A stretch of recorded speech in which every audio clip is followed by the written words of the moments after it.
cái chuyện Tangkhul nó bên nó chúng mình alung le ắt xem shola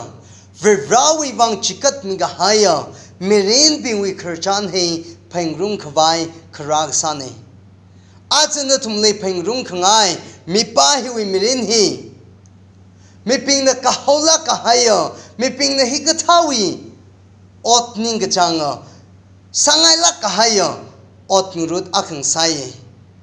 kha an chiwi ot pam chena Varewui vang da ot chi hodai laga Varewui vang apam khang teli Varewui otram chkhwai chathui ka haya mi akhne country ga thumli Varewui pau khang tha vong lan khwai khwa ga sa mi akhne Indian kala China kala Africa wi apam chili Varewui pau khang tha khwiwa khmya mi akhne ahi Charles Thomas Stokely mirinwui kharachan ne ahi December 6 1860 li kaphara miya khane da hangai kala athumishi ashaba wi maram lik yang chran chale ashaba hila Varewui makhui sangrang sai da hangai ka 1877 adamli Dial mutina ngrum milaga revival meeting khalai chili bachang laga awi mirinli khangache samangai da hangai chiwi khangache sang phang chena awi ningli malung khring ashaba wi uklungli malung khring hi khikla chilaga iwi no mayara ka thumili Varewui khui ka sang nong sa sakngai ye ji malung khring hang khwai malai manai da hangai kala thumli kharachan sa khwai athumi petrum li bala ka Varewui ti hang khwai khwa chran chli awi no maya ra ka thumji pirek la ka pam sa ching ga ji ka thai aina awi malung kala uklung li malung ring lak aina nong raping wang chuk mucha laga revival meeting chu preacher li holakra da awi shimling rumi laga meeting hoching e da hangai ka kasang khore nong ra ping china chiwi meeting chili machang la khang riao chili fa thua we da ngai atam chi tran chili thangka a shinom yara Charles Thomas Stokely khang riao baw ra da cricket wang riao ra da mashok rang laga khamung ni samang hawe da ngai kala chili han khang rokli preacher bajina na Varewui mo khui sangai ra kla che translate langso lagai na anang han ka ye rangai if Varewui khui sangai re church ka dale da chi anang han ka chu mangai na preacher bajina na thi gai translate ka sing ram chang ra kla translate ka sai ka pam hawe da ngai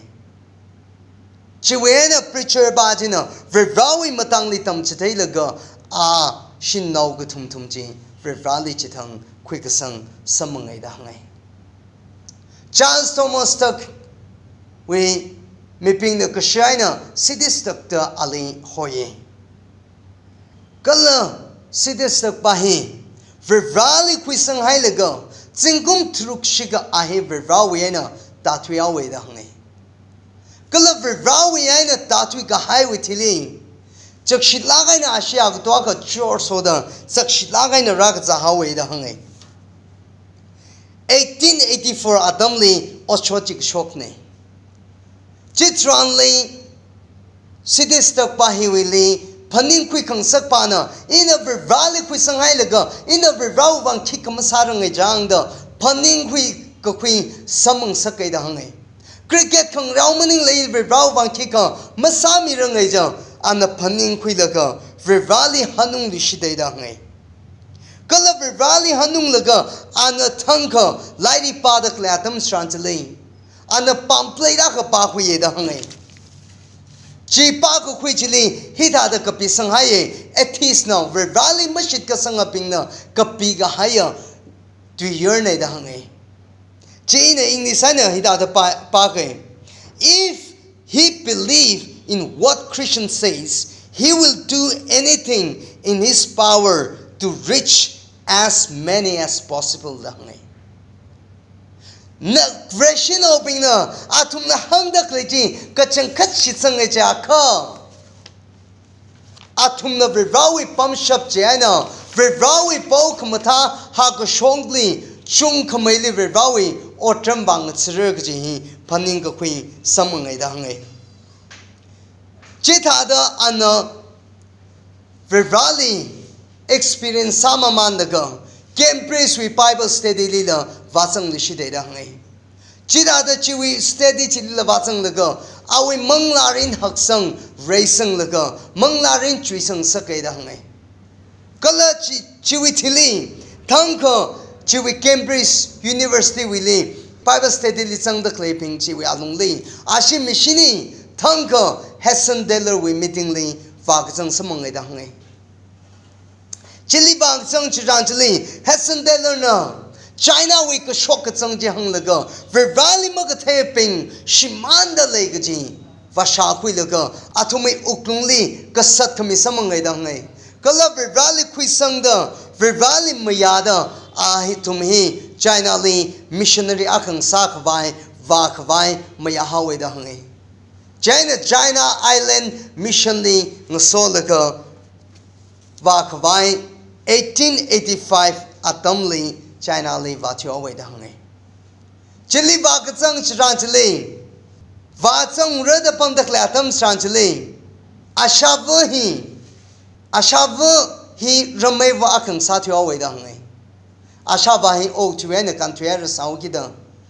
ashav ramai wa ka sau ki da ashin nong ra ping chin li avwa ka li yang sung la pai da phaning sa chran chili Sidistak na ina avoli yangai salala Varewui ka so chili chipa chili bathura da China li bathyo we da hangai chili batsang hai laga China we saring abai laga Varewui po khamtha ba shokra chran chili athum akai na kha Chinese we shanwai chonwai jing abai rok laga manhang rok e da hangai hida da ithum Varewui otang sirala da chida da manhang rumai da hangai Hida da Varewui bang ana otram khangchi kala Varewui otram chi mamanda leiga awi mirinli shinpan khwai atam rahau kida 1888 atamli Priscilla Stewart koho ngalaba bahili ani mirin khongakum atam samangai da hangai chiuthili ashaba na pas saving sami ga haya paisa lunchi anikni ne shichin house da sidistak na we are privately cause translate nakapala lan leidak le Varewui bang nei kala Varewui ministry bang mi holo da Salvation Army li paisa leidak le chi ministry bang mi hawe ga chi kapa kala ka thai samangai kala kala ilaga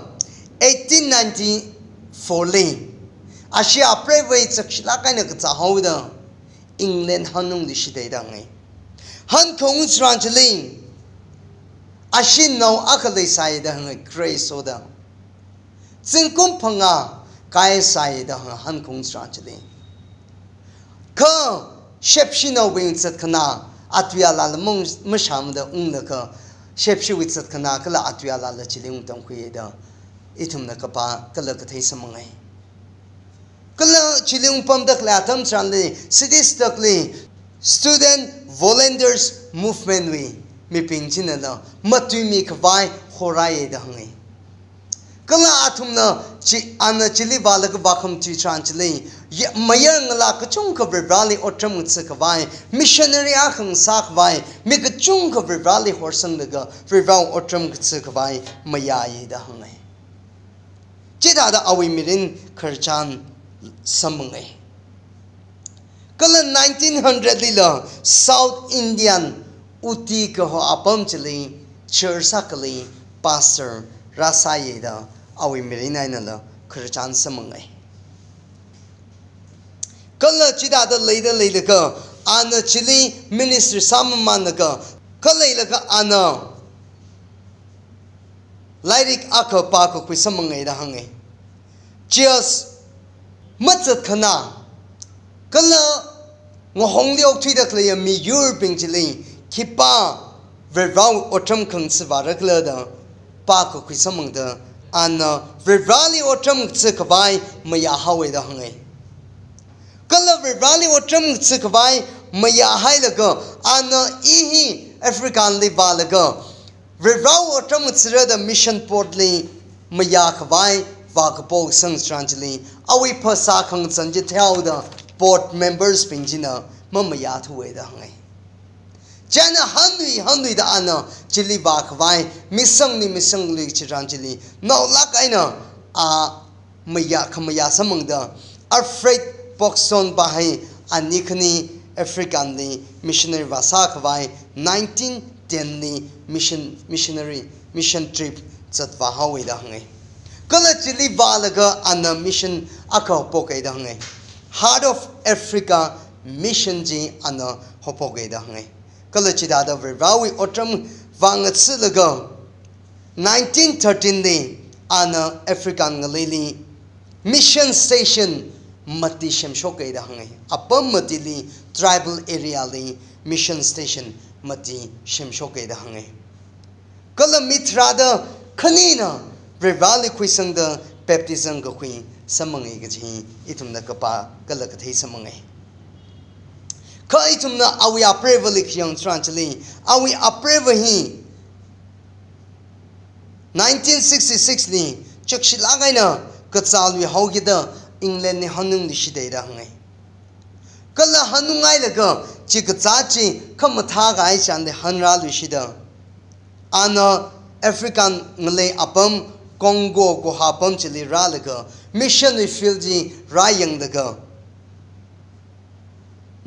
1931 ni ala ogatuena country away gaji kathain kala ka shasamangai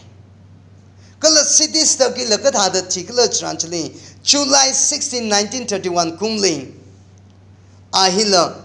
apanbia kangwa pamchli thisang hawe da ngai cengkum hangshini kai ru sai 70 years ka hai ru sai da hangai agathi hi awi mirin hi Varewui wang Chikat laga, if Varewui wang tila la rilang la, if Varewui wang chikatra da, shock haya miakanai. Awi mirini kharachan kathain kala kashaina, itum hi. Kitay kui kala tranchile itum kala tamachukum say. Kala natum li kanghan sangaye. Chia hine, nawili, talen leda kaliji. Kiwi bongli, shichingai kalagaji, yanatum ling hangaye. Kala Varewui Quisang Kahaya Mi Akasada Naki Varewui Wang Sagida Lily Clergy Hilla Natumli Akshida Panin Queen Sagnay Kandan Kala